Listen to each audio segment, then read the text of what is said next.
Welcome back to Beards and Brews. If you haven't already, hit that subscribe button and ring that bell so you know when we have another one brewing. This week's movie is going to be Pirates of the Caribbean: The Curse of the Black Pearl. Fellas, what'd you think? Always a fun time to see Johnny Depp running around making a fool of himself. And what better place than, the Caribbean to run around and look like a fool, especially when you're dressed like a... I don't know. He doesn't really look like a pirate in any way that I would imagine. He looks kind of like how a pirate would dress up to go to, like, Burning Man. Yeah, you look at him like, yeah, they got parties. I got it. All right. This is one of his best roles by far. There's something about it that's just, you can't split it apart. It's just always synonymous with the man. And he plays it so well. Yeah, he does. He's got that nice balance of, like, legitimate, earnest pirate, but he's just kind of a fool at it, too. You know what? Like, I don't think he's dumb or a fool at all. I think that he puts on the persona of like, I'm just a fucking pirate, mate. Don't worry about it. But like, really, he has like everything kind of like figured out. Like some stuff falls apart and he kind of has to like wiggle his way through situations. But I feel like he always has the greater good in mind. He is, without a doubt, the worst pirate I've ever heard of. But you have heard of him. He's really smooth with that line, too. Yeah, this movie's got a lot of real quick little lines like that, specifically from Johnny Depp's character, that I just love and remember. I mean, when did this come out? 17 years ago? Yeah. Yeah, like 18 years ago. Fuck. But this movie is, like, borderline, if not brilliant. Like, I know, like, we throw a lot of, like, praise at movies that are, like, universally loved and adored, but man... There is just some great writing, great screenplay, great acting, great action. Like, the whole scene where we get introduced to Jack Sparrow alone is fucking brilliant. Oh, dude. I remember seeing that in the theater, and it sets the tone for what to expect for the rest of the movie and that character in the first 10 seconds. It's humorous, it's clever, it's just so smart. And every time that I see it, I'm just like, yeah... This is great. Yeah, this is a really great introduction to a franchise that probably could have and should have been a lot better than it was. This is a standalone film, wonderful. But the franchise as a whole, I feel like could have been on a much higher level. Man. Okay, me and Eric were discussing this at work. The first 3 films, that's a trilogy. Like, you get an introduction, a build, and a fucking raucous... amazing conclusion, and then you get more movies afterwards and you're like, these are unnecessary. Oh, 100%. Like, okay, the third one is kind of like, ends on a downbeat and you're kind of like, whatever, I guess, take it or leave it kind of thing. But man, 4 and 5 are complete character assassination. Goodness. It's almost like people who made that movie just fucking hated Jack Sparrow. Well, I didn't see either one of those. I've only seen the first 3, and I would qualify the second 2 of the trilogy to also be unnecessary. The second one is fine. It's fine. The third one wasn't into. I could care less if that movie exists or not. And I think I'm in the middle ground on that one, just because the second and third movie kind of suffer, kind of like how the later John Wick movies suffers. Like, there's so much lore, and they try to explore all this stuff, and it's kind of unnecessary. As you put, Brady, when we spoke about it, like, the mystique is removed. Like, when you give me all the answers, I'm just kind of like, okay. Yeah, there's nothing interesting about Jack Sparrow at that point. There's no reason to be like, wow, why is he this way? Or leave your imagination to fill in the cracks. No, they're like, he's just an asshole. Yeah, well, it's no longer a ride. It's just like filling out the wiki page. You're describing Charlie and the Chocolate Factory, like the Johnny Depp version. Oh, man. Yeah. God, that movie's embarrassing and annoying. Yeah. But you know what's not? This first Pirates movie, it's fucking fantastic. And where do we start? Like 18 years previous or whatever. You got like little Elizabeth stuff, something. Yeah, like something like that. Either 10 or 18. I would lean closer to 10 because Elizabeth looks probably, I don't know, 11 or 12 in the first scene, and Will looks probably 12 to 13. And then once we get to them grown up, they're probably only like 21. But yeah, like she's floating around fucking Caribbean town, and they're like, man, it's really fucking foggy out here. Am I right, fellas? And there's just a blowed up boat, and they're so cavalier about it. They're just like, huh, yeah, it must have been like the whatever they're carrying. Should we care about it? But yeah, this boat actually introduces us to quite a few characters. You've got Elizabeth, the heroine, I guess, of the movie. You've got the Commodore, who I guess was just a captain at the time, who was already like a grown-ass adult. So I don't know what the age differences are here, really. Dude, I love his age progression because he's the same guy, but black wig, then silver wig. Yeah. I mean, and you know it's a wig. It's like one of the British wigs. It's not like one of those that's actually pretending to be real hair. He's just been given a promotion or something. Yeah, he's got more fancy curlers. Yeah. The more bouffant the hair, the higher the rank. Yeah. If you have any more than like 6 inches up there, then you're pretty much golden. That's what she said. Oh. Damn, did you see his curls? He had like 3 of them shits. Yeah. But we also have introductions to Elizabeth's father, the governor. But there's also Mr. Riggs or Briggs. Riggs? What's his name? Riggs and Murtaugh. Gibbs. Gibbs, who I don't know how he knows any of these other people. Don't really seem like he runs in the same circles, but I mean, it is what it is. I feel like they just hired him just because of his insane sideburns. They're pretty nice sideburns, though. But I guess it's just a connection to give Gibbs to the rest of everyone when we get to him later. Yeah. Well, I mean, I guess so, because like they never even really brought up his like past whatever with the British. They're just like, hey, that guy. He's like, smelly. You know, just whatever. Well, that seems to be a recurring thing in this franchise. So you start as a member of the East India Trading Company, you become rejected, and then you start sleeping with pigs, because it happens to Gibbs, and then it happens in the later films with the Commandant. Spoilers! That's okay. You don't even need to watch the rest of those fucking things. Yeah, don't watch them. What does matter is there's Will Turner floating around on a door, giving his best Rose from Titanic. And like everybody on the boat's just like, who gives a shit? The boat's blowed up. We'll write it off. And then little Elizabeth's like, hey, there's a bloke down there. And they're like, what? Oh, I guess there is. Now we're responsible. It's a boy, and he's probably cute. And I'm gonna steal his necklace. She's not even abashed by it. And just Mine. drinks it. But then, we skip ahead. We get a full-ass grown Keira Knightley. She's there being hot? Question mark? Well, she's busy being showered by just random gifts that her pop just brings her, or for whatever reason. And like, she's like, wow, you didn't have to, yada, yada, yada. I'm like, he probably does this every fucking morning. For reals. Now, she gets a corset. And he's like, I hope you wear that to go get married to this dude that I'm going to force you to marry. And she's like, oh, you're such a bastard, father. And he's like, I know, daughter, but you love me and we love each other. Quick, put on the corset and stand on this cliff. All the while, Orlando Bloom just like dismantling the house one piece at a time. Yeah. You talking about his little umbrella nonsense downstairs? Yeah, he just walks in, he's just bored, starts poking at stuff and breaks something off the wall. It's like, oh, nothing. Toss. He's like, look, I made you a sword. It's so fine that it could poke through anything. Might I poke your daughter? But the whole reason that he has given her this dress or whatever it is he's supposed to be getting a promotion to Commodore. There's supposed to be a big ceremony and all this stuff. And the Commodore 64 was going to use the moment to just like propose to her at the same time, or that was like the whole thing.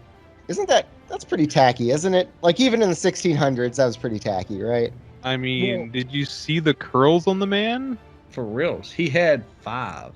That's 2 more than 3. Damn, the math checks out. And that's one of those things to where, like, in that time period, if they put you on the spot, your name, your reputation, and public outlook of you was very important. So it was almost like a guarantee. You know what I mean? Well, it didn't work out for the fellow because, like, lo and behold, that corset that she was stuffed into was just, like, squeezing her lungs too tight, just her rib cage. She was bound to pass out at any time. But her opportune moment was when they were whisked away to the back of the fort and he's trying to do I don't know, he's like one of those fellas who has like a speech prepared. He's like, oh, I've cared about you forever now. Now this is my opportunity. Cut to Keira Knightley just like heaving herself off the cliff.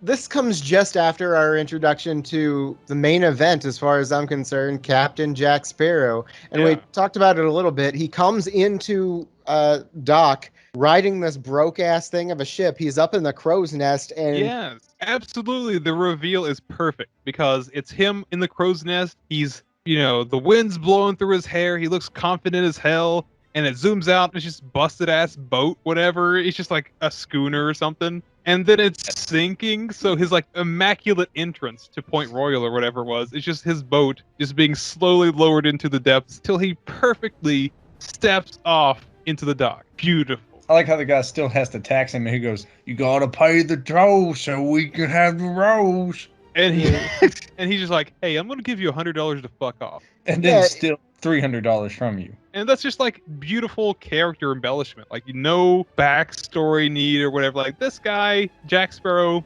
he's a little bit of a pirate. Yeah, and that's a great introduction to who he is. Those are the first words that we hear from him. It's like, hey, it's 1 shilling to park here. I'll give you 3, and you don't know my name or ask me any questions. Okay, bye. Also, I'm going to steal your little change purse, so I've actually made money off this event.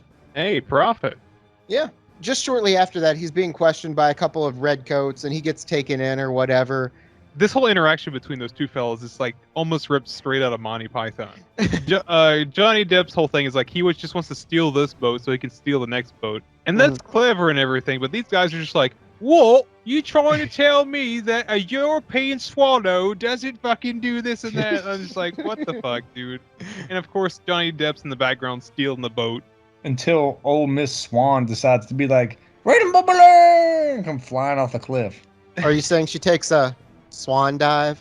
Ooh, dang, dude. But that little swan dive sets off the whole events of the movie, because apparently, after all these years, this was the day that she decided to wear that little Incan gold thing or whatever around her neck. As soon as she touches the water, boom! Impact Trimmer from Jurassic Park. And now everybody knows.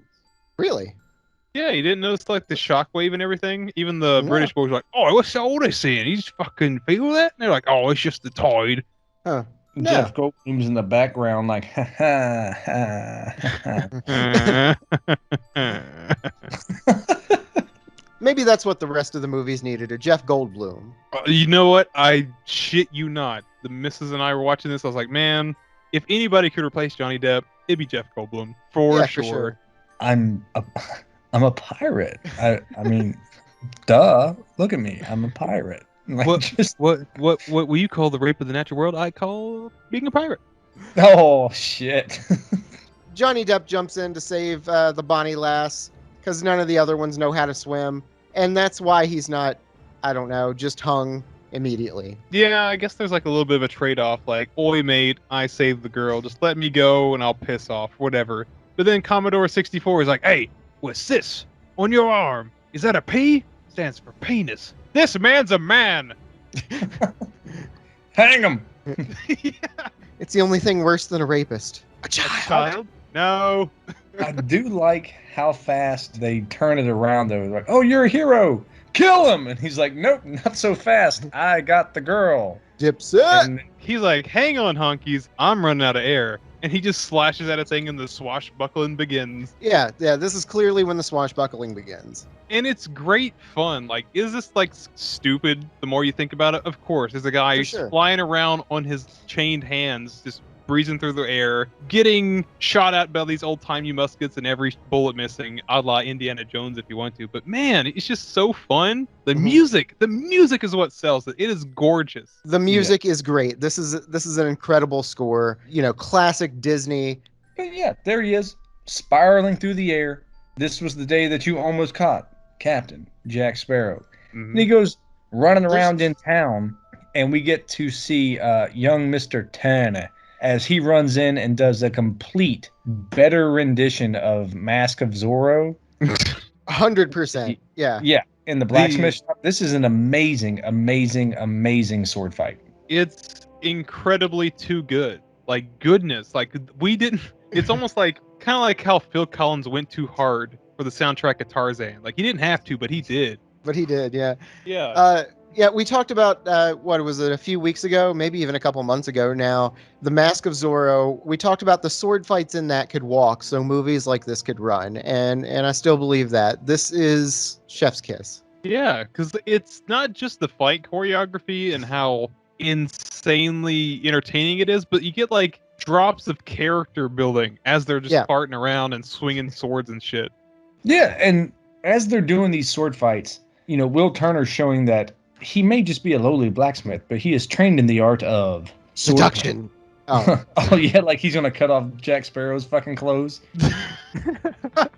this movie would end up somewhere completely different. Oh wait. But Pirates of the Caribbean. Oh, no. Damn, man. He's showing also like a little bit of character development here. Jack Sparrow doesn't want to hurt this innocent man, and the innocent man can't abide by him being guilty, so he can't let him go. And so he gets captured, and that's when all sorts of goofiness takes place in the best way. Night falls, and guess who shows up? a child. No. The Black Pearl.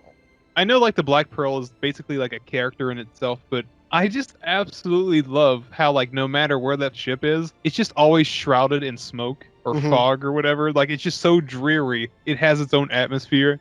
Yeah, as It's a Prince brings microclimate. his own breeze, it brings its own fog. Yeah, but really, this town's getting fucked.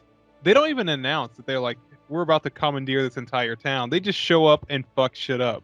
They're like Vikings with cannons. Oh, 100%. Yeah. And this is also a great way to show the pirates. Like in the later Pirates movies, the pirates are all yo-ho and friendly and shit.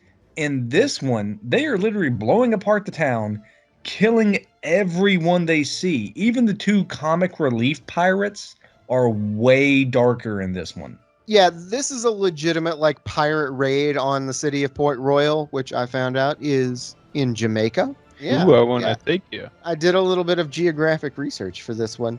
But yeah, town's getting fucked. People are getting fucked. These are legitimate pirates. These aren't like Disney pirates.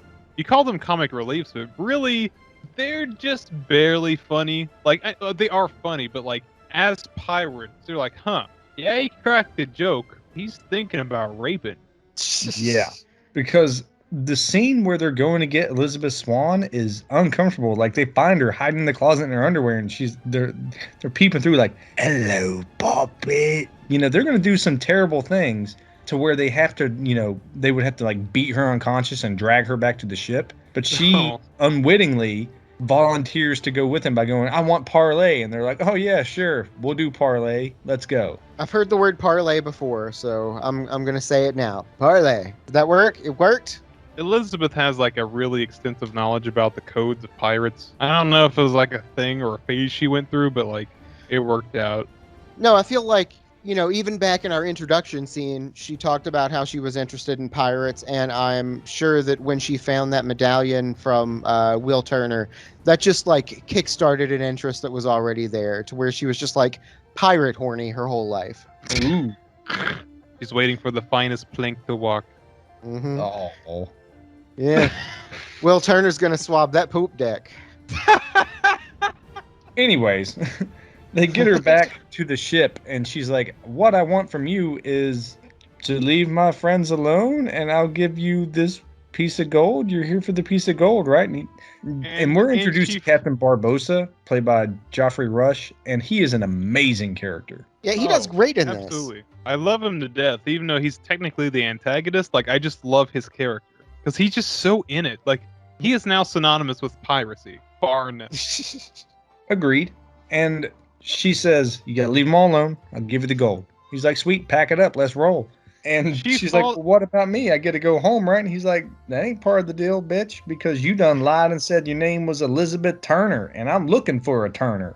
Yeah, did you even read the book called Parlay? Ain't nothing in there about dropping you home safe. Oh, she's got to break out the whole Pirates for Dummies, and it's just an embarrassing thing. Ugh. He's like, "If I wasn't a ghost, you'd be my fuck puppet." Yeah. So they are looking for a Turner, and we find out a little bit later why. So they just take her fucking with them. Yeah, and like she's totally under their arrest or whatever, but like she's not like a prisoner in the traditional sense. Like she just gets sat down so Jeffrey Rush can watch her eat. Oh get it. yeah, he's a food voyeur. I hear the Koreans have videos like that. Oh no, he's the original mukbanger. Yeah, that's what it is, mukbang. Oh, that's gross. But Yeah, it also, is. I believe it because he's like, oh yeah, eat me chicken. Oh, here's a crisp apple. Take a big old fancy bite. And Look, bite it right close to my ear. that fucking turkey did not look cooked. No, it didn't. It looked did not. boiled. Like, I was grossed out when I saw it. Oh Like no, fucking chicken in a can from LA Beast. Ew. It's like the chicken you find in the wall in Castlevania. It's just like, how long has that been there? Wall chicken. Look, give me Yeah. 100 HP. I'm down for it. Off. But she gets the spooking of a lifetime because Jeffrey Rush just starts going on his story and he gets too fucking pirate horny about it. This is when the movie actually kicks in and we find out exactly what we're really up against. In the beginning, this was sort of just like, these are people. These are, we've got more or less like a period piece going on. It's a nice Disney film, but there are pirates. And then we find out maybe there's a little bit more to it. Yeah, because they turn into like an amusement park ride. Yeah, 100%. Like, way the camera like swooshes around the Black Pearl and they have like everybody synchronizing, swabbing the poop deck and everything. It's like exactly like a theme park ride and everything. Yeah, it's like Fantasia with zombies. Speaking of Fantasia with zombies, what I've got here today is a collaboration beer between Mason Ale Works and Beer Zombies. This is Mason's Revengeance. I believe this is a double IPA, 8.0% alcohol by volume. It's a hazy looking boy. Lots of fruit aromas. There's like peach, apricot, all of those good things. A little bit of pineapple, maybe a little bit of mango. This is definitely a tropical leaning IPA. It doesn't strictly say New England style, but it's definitely more aligned to that than anything on the West Coast. Lots of those fruity notes, pineapple, mango. There's also just a little bit of like general pine and resiny flavors like on the high end, but mostly this is just super tropical, super fruity, not overly sweet or anything, but it's got a lot of those fruit notes that you really want in a New England style IPA. This is really good, y'all. Well, speaking of real good, Johnny Depp's been locked away this entire fucking time. He gets out of there pretty quickly, so you know what he has to do? He gotta put together a big old crew by himself with his buddy so he can use Will Turner as leverage against Barbossa. Yeah, he gets locked up, and luckily Will knows just how to escape. He's like, oh, I'm a blacksmith, and I'm a blacksmith. I got you. Yeah, just opens the gate right up. He breaks free, and Will Turner's like, you know what? No matter what happens, no matter how brash I must be, we're going to go and save my vagina. And they have a brilliant plan. So they can't escape port with a ship with just two guys because they're not going to be able to get, up and going in time. So they start doing that to get the Commodore and his people to ready their ship. And it's brilliant because he takes off, clearly not trying to get away. And they're like, get on this ship and get him. This big galleon has been prepared and is full, ready to make sail. And all they do whenever the redcoats, I guess, come across is switch ships and then sail away. And he's like, thanks for the ship, mate. And it's just like, oh, that was fucking dirty. Yeah, and it's so ridiculous but satisfying. Like, how the fuck did they climb all the way up on that ship? Whatever. 1-2 switcheroo. See you later, fellas. I got your boat. Captain Jack Trollio. Sounds like a disease. Yeah, this comes down to... Trollio legs. Oh, FDR. But yeah, this comes down to two ships, the Dauntless and the Interceptor. The Interceptor, we've been told, is the fastest ship in the dock, possibly the world. So they try and steal the Dauntless. It gets intercepted by the Interceptor, because that's what it do. So they just jump to the other ship and take it. What are you going to do? It's the fastest ship in the Caribbean. I hear it made this trip in 12 parsecs. 12 parsecs. That's a low number of parsecs, guys. They had to fly all the way to Tatooine, Tortuga. Where Jack Sparrow proceeds to be slapped by every whoa that walks the streets. And it's like a little nugget of character building. Like, we don't have to know about all these whores that he's wronged along his life. They're just like, smack. It's like, I don't think I deserve that one. Smack. Definitely deserve that one. Might have deserved that one. Oh, there's still two more that I deserve too, but we'll get to that. But before we get there, we have a little bit of, a background scene between Captain Jack Sparrow and Will, where he actually tells him a little bit about his dad. Your dad was a pirate. He wasn't a merchant sailor. He was a pirate. He was a good guy, but he was a fucking pirate. And you can either listen to that or you can get off my boat. And Will Turner's like, fine. I guess. And they got to round up a raucous crew. First, they find Mr. Pig fucking Gibbs. Pig fucking Gibbs. Yeah. Man, that's my wrestling name. I absolutely love the Tortuga scene because they're just like in this bar and everybody's just like fucking brawling, but they're in their own world, just like they're like brawling away, and everybody's just kind of like walking by, just like, yeah, this is just what happens, man. They're doing their thing, we're doing our thing. By the way, I got this plan. Yeah, this is when we get a background of a lot of things. We find out about what the medallion actually is. It's Aztec gold that Cortez's crew stole and then got stole from him. So the Aztec cursed it so that now if you stole it, if you have a piece of it, you are cursed and you're basically a zombie after, I don't know exactly what it is. This is cursed. That is cursed. This whole movie's cursed. You're perpetually on Anyway, yeah, you're cursed. You can't die, or you're always dead. You're undead. I don't know what it is. It's actually pretty shitty curse because like you can't feel anything. Like you can't experience anything. You can't taste, feel. You can't know your own personal pleasures. So basically, you're just numb all the time. You can't nut. As Major Payne put it, he ain't dead. But he ain't happy. Nope. Want to take your mind off the pain? Oh, please, Mr. Payne, break my fingers.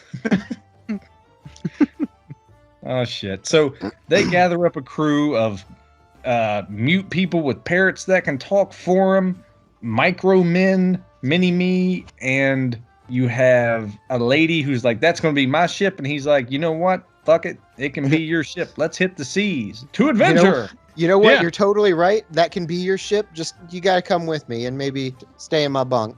Just a little bit. But yeah, like they get all these like leftover pirates together and they go on their own boats. Like, we got to go after that dang old Black Pearl, I tells ya. And like the fucking Black Pearl's like already at their destination. Like, fuck the other ship being fast as fuck. Like they're already there. And they're having like this big communion thing, and Jeffrey Rush is just like, I have this entirely too long of a speech prepared, so I'm going to go through this entire damn thing. Yeah, where they're at is actually... Conch. It's my turn to speak. And meanwhile, everybody's just like, get on with it.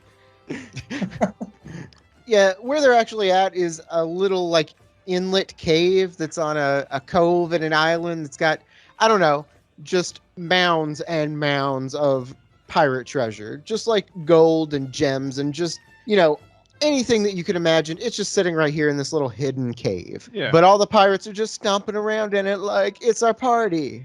Dude, they got like parasols and shit. Cool. Yeah. Oh, it's a party in a pirate cave. And I love how like this goes down like any other textbook curse or whatever. Like, not only do we have to put the stuff back, but like we needed like a little bit of blood to get things going. Yep, for sure. So what they needed is every one of the 882 identical pieces of the gold, and also a little bit of gold from, for some reason, Bootstrap Bill, which was Will Turner's father. I think that was just the final piece. No, because they needed blood, Bootstrap Bill. Yeah, they never actually got into that. Like, why that specifically? Yeah. Well, everyone who took the gold needed to be paying back the gold and a little bit of blood. Oh, okay. So he was just the last one. Okay. I thought it was just something like, that's just what you do. Like, witch, they need blood. Wizard, they probably need blood. Pirates, blood. So curse. wait a second. So if Bootstrap Bill was one of the ones that stole it, and he's dead, okay, how is he dead? Shouldn't he be cursed too? Well, technically, he is cursed. He was cursed and sent to the abyss.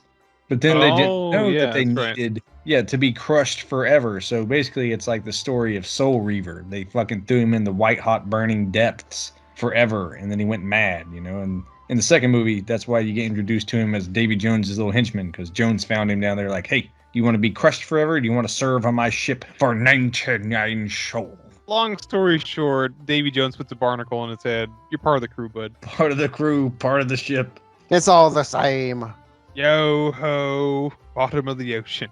One of the pirates, there's a line thrown in here that's like, we've spent decades accumulating all of this treasure. Now we can finally spend it. Now that they think the curse is going to be broken, why couldn't they have spent it before? Because they're cursed. You can't splurge if you're cursed. I just don't really understand this curse, guys. Can you explain it? Well, is there a book got on it? Cursed immediately. Then they spent all the gold, and by spending the gold, the curse was still there regardless, but then they had to go round it all back up. Well, no, I'm not even talking about like the 882 pieces. I'm talking about that cave full of gold. Oh, why weren't they spending that? Yeah, I think it counts as a pleasure. So they're probably like, there's a hook to it or something. Maybe that's just the gold that they found afterwards. They're like, man, we were out here looting and plundering, but save our money till we can spend it and enjoy it. I don't get it, guys. 401. Oh, it's a 401 cave. Oh no. A 401 cave. It's an IPA, an independent pirate account. All right, cool. They're just all investors. God bless it. Stonks. So it doesn't work. The pirate curse isn't lifted, and he shoots one of the would-be funny guys, and he's like, "Oh, you shot me!" And he's like, no one gives a shit. So let's move on. It's just wonderful. It's like, did it work? Whoa. You know? I like how he looks to everyone to be like, "Oh my god, he shot one of us," but no one gave a fuck. No, they're just so used to it. Dotson, we shot Dotson. See, nobody cares. Bingo. So at some point, Jack strolls in there and is like, "Hey, got a proposal for you. How about I got this guy? He's got the blood that you need. How about I take him to you?" That's a little lip smack. Yeah. And how about you give me my ship back and you take the Interceptor and I'll ride under you and we can be roommates. They were roommates? I be liking the way you think, Jack Sparrow. The gay way. That was called maidage. What? Maidage. It was a very common practice amongst pirates. It's where two men, you know. It's all about the booty. Oh! Anyway, I forget where we are in this movie. Johnny Depp as Captain Jack Sparrow has this whole plan, and it sounds like both parties would kind of like even out, you know, everybody kind of get what they want, if not better, you know, Barbossa would become a Commodore, Johnny Depp gets the boat and everything. It's all fucking hunky-dory, but like you have that sense that we're like, where's the part where like everyone's totally gonna get screwed over and Johnny Depp just kind of like takes off with everything? Yeah, and Will doesn't trust him. And kind of hits him over the head. A lot of hits him over the head. Hits him across the face with a boat oar and ruins the entire plan. By not ruining the plan, did Jack think this was going to happen? Because as soon as, like, after he gets knocked out and Will apparently ruins everything, Jack shows up and goes, "Hey, I still know what's going on, and you the one who doesn't know what's going on, and as the viewer, you're kind of confused, but I know what's going on. Here's a gold coin. There's a thing going on over there. Look here, look, I'm a fucking pirate ghost now too, mate." I mean, I guess it's kind of that way because, like, through this whole movie, they're like, he was stranded on an island by himself for several fortnights, and he strapped a bunch of titles together, and he fucking made it out of there with his back hair. And then that's what happens. He just winds up getting marooned on that island again. And fucking Elizabeth, who's with him, he's just like, "I thought you was trapped here for 50,000 years." Like, he's like, "Love, I was here for 3 fucking days, and I left on a rum boat. I'll do it again." That's pretty much it. I did like that she wakes up the next day after, you know, there being zero now intrigue to Jack Sparrow and burns all the rum as a flare. And he's like, "It's not going to work. You're crazy." And then he turns around, walks 10 feet away and sees the fucking Dauntless. And he's like, "Oh, there'll be no living with her now." Yeah, no. I love, like, without even saying anything, his thought process was, yeah, we're probably going to die here, but we're probably going to bang one out. At least once. That's what I would have thought, you know, so he's actually probably disappointed that they got saved, right? At least that's soon. We'll eat the babies once every 9 months. Oh, okay. It took me a second. I was like, huh? "Don't worry, love. We'll eat the babies once every 9 months. Actual cannibal." Oh, Actual cannibal. Johnny Depp. But yeah, they get on the Dauntless and they're like, "Hey, we got to go back and save Will." Why? Because movie. Yeah, because Will is like, you know, her good friend or something. They go back. He's just a lowly blacksmith, but No, she lies. She says, if we rescue him, I will marry you. And the dude's like, "Say less." Yeah. Yeah, so yeah, she does decide, like, all right, make this my wedding present. We got to go get him, but if we go get him, all right, I'll make it happen. Yeah, and it sounds like a Jack Sparrow plan. Like, everybody seems to get kind of what they want, winky face. Wanky face. So while that's all happening, Black Pearl has William as property now, or whatever, Bippity Boppity, William's their property. And they go back to that little cave. It's like, finally we have the fucking blood of Bootstrap Barrel. And like they just try to go through the whole ceremony again, and they have like a little speech going on or whatever. And like the British show up with Johnny Depp and everybody as the ceremony's happening. For the second time, Johnny Depp just rolls up casually, like, boys, you don't have to fucking do this, you know? He just walks right in, you know? And meanwhile, Barbarossa's like, you're supposed to be fucking dead. It's like, impossible. He goes, not impossible, mate. Improbable, yes. Impossible, no. Yeah, and the way Johnny Depp, Captain Jack Sparrow, still has this swagger about him. Like, it's sort of this drunken swagger to where, like, I might be killed, but if I am, don't really care all that much. But he also has that plan B because, like, earlier he stole that little coin, so he too is now cursed. So yeah, while he's talking, he's like, you know, just going through like, hey, I'm going to talk to you about this and this and this. Then I'll shove a little coin up my sleeve, and then presto changeo, bingo, bango, bongo, goodbye. Love, let me talk to you about timeshare or something stupid, you know? Yeah, that's exactly what it is. It's talking about timeshares. And then the Captain Barbossa's like, I'm not talking to this bitch. Hi-ya, and just stabs him in the chest. Then, oh no! Cinematic reveal! Johnny Depp's a zombie too! Oh no! Oh no! And then there's like this really epic zombie sword fight. Yeah. And there's like a really fun line where Barbossa gets run through. He's like, ah! And then he just stops all the screaming and the acting and just, you know, theatrics drop. And he just looks him square in the eyes. So we're supposed to fight for all eternity. And he just goes, well, do you give up? And he goes, no. And then they just start swinging again. Yeah, it's like, have at thee. And they just go at it again. Two immortals locked in battle until Judgment Day when the trumpet sound, eh? And he's like, all right, mate. Ting, ting, ting, ting.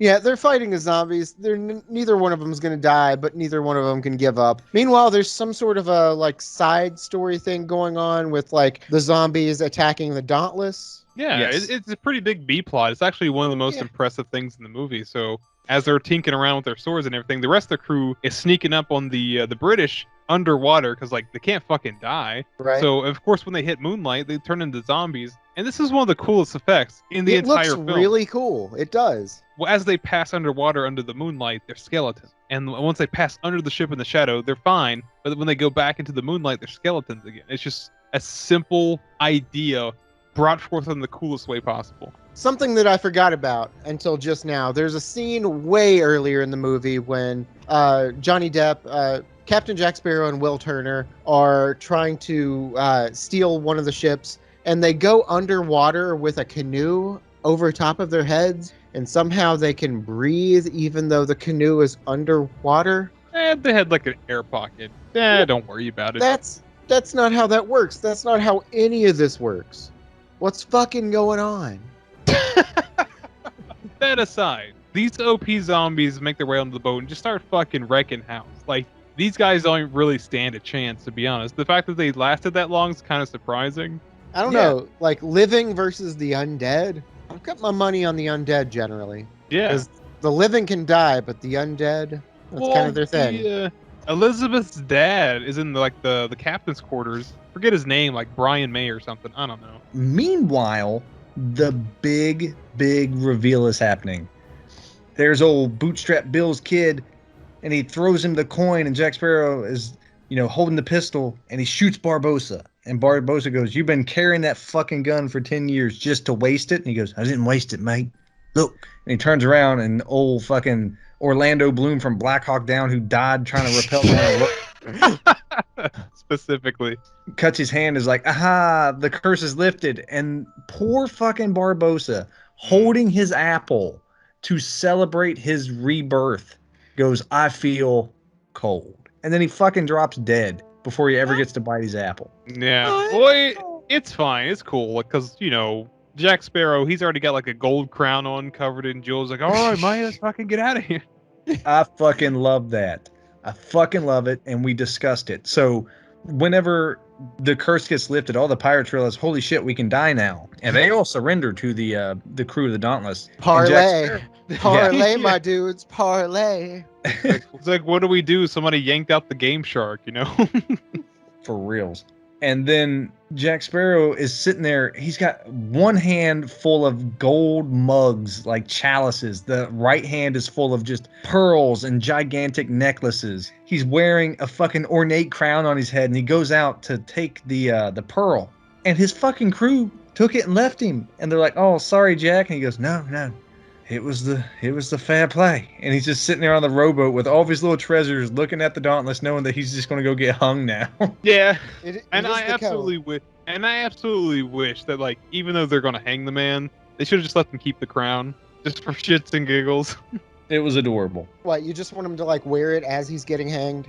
Absolutely, at least give him that much. Like, I know, like, spoilers, he gets out of it and they have like a little hokey situation, but like that could have been like his new thing. All right, so what actually happens is the next thing you know, Jack's just getting executed. This is, a big to-do, evidently. It's the execution of Captain Jack Sparrow back at Point Royal. And next thing you know, one of the three Musketeers shows up. Dude, that's fucking Zorro. Zorro. You can't like, convince me otherwise. Because he comes in with the same goofy hat, and he just kind of strolls in and he's like, sword fight. Da, da, da, da, da, da, da, da, da, da, da.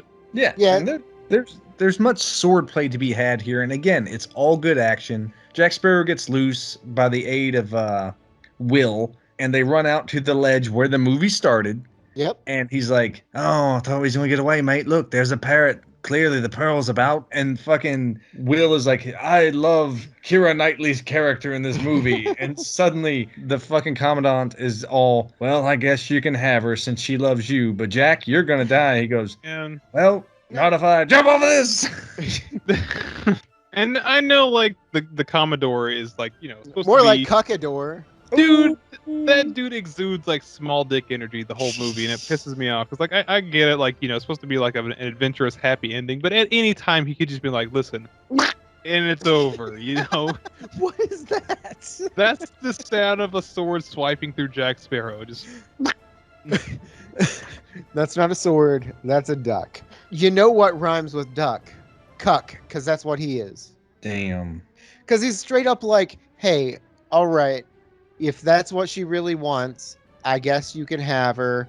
Okay, there's no conditions. You can just have her." man. So it's just so weird to see like a guy in absolute power. Like, he even bossed the governor around a little bit to be such a fucking simp.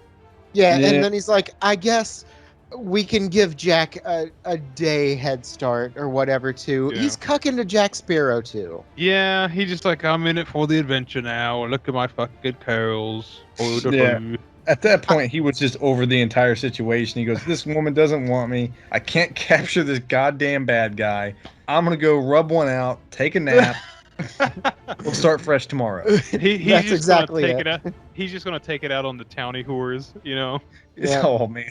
"Call me Captain Jack Sparrow." And she's like, "But your name's Commodore." He just punches her in the mouth. I said Captain Jack Sparrow. Winds up killing her too,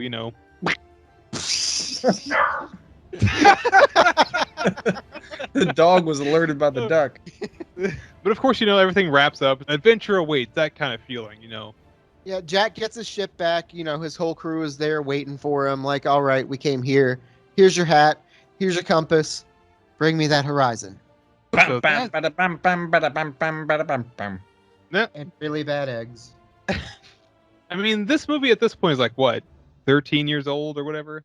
17. 18? 18. Oh, old They can enough. buy cigarettes. No, it can't wait. Huh. It's still great. Like, the sense of wonder and adventure is still there. The cleverness is still there. The bombasticness is just throughout the entire film. I can't really think of how I would recast anybody. Everybody plays it perfectly. Everybody does their best. The score pushes this movie to an echelon which not many movies see. This is just one of those lightning in a bottle movies. I mean, this is a movie based on a theme park ride. What the fuck? And it blew everything out of the water. Absolute recommendation. I'm leaning heavily right there with you, Eric. Like, nothing in this movie puts me off. The CGI is a little dated, but you get to see so many fun little things that you don't give a shit. Like, did you guys notice that Kano from the original Mortal Kombat was in there as one of the pirate bad guys? What? No? Yep. That's Kano, baby. But My biggest complaint, and it just made me cringe in this movie, was the beach scene whenever Jack and Keira Knightley are stranded there and they're dancing around the fire. I was like, this is bad, man. Like, this is fucking embarrassing bad. Other than that, I loved it. Yeah, no, I think this movie is honestly really good. It's fun. There's a lot of swashbuckling. It's almost 2.5 hours, and I didn't mind at all. Like it goes by really super fast. Captain Jack Sparrow is cast incredibly. This is probably Johnny Depp's best role, in my opinion. I don't really have any complaints, even with all the tiny little plot holes that I've pointed out. I just don't care because I'm having that much fun. A plus. There you have it. That's Pirates of the Caribbean: The Curse of the Black Pearl. If you have any strong feelings about the movie or the show, leave it in the comment section below. Make sure you hit the like and subscribe buttons too. Hit the little bell icon so you know next time we got another one of these brewing. Get out there, follow us on all of our different social medias. We got a Facebook, a Twitter, an Instagram, a Reddit, a YouTube. We're out there thanks to the Anchor app. We're out on Spotify and Apple Podcasts. Yeah, there's no reason that you guys ain't checking us out. Give it a goddamn shot, or I'll come over there with my little gold Aztec coin and shove it up your bum. Bum.